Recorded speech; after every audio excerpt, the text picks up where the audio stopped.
नमस्कार आमी सायमा। आज के आमरा बानाबो अतुलनीय स्वादेर लोभनीय पनीर बाटार मसाला।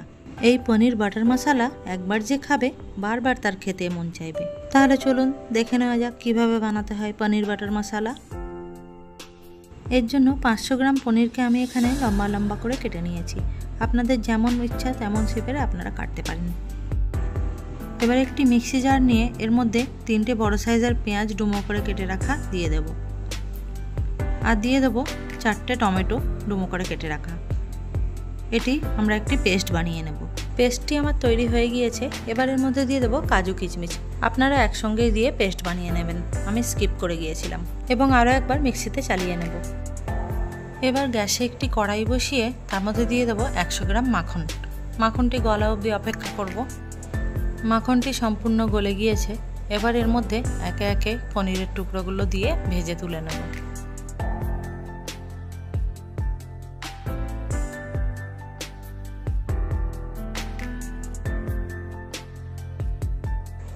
পনিরগুলো লাল লাল করে ভাজার দরকার নেই।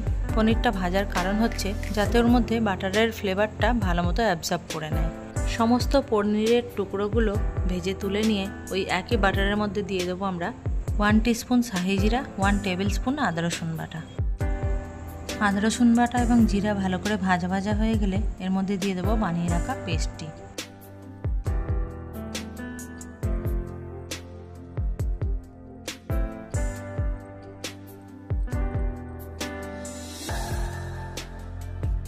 এবার এর মধ্যে দিয়ে দেবো 1 টিস্পুন জিরে গুঁড়ো, 1/2 টিস্পুন হলুদ গুঁড়ো, 2 টিস্পুন লঙ্কা গুঁড়ো।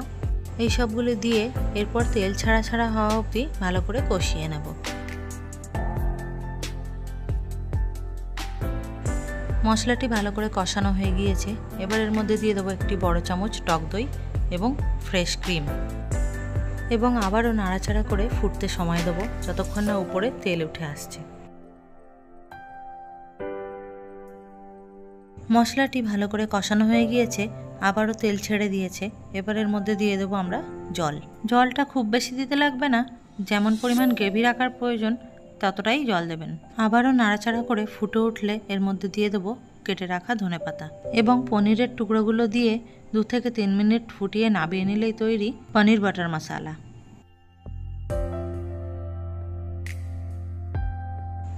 তৈরি আমার পনির বাটার মশলা। তাহলে চলুন দেখে নেওয়া যাক কেমন হয়েছে।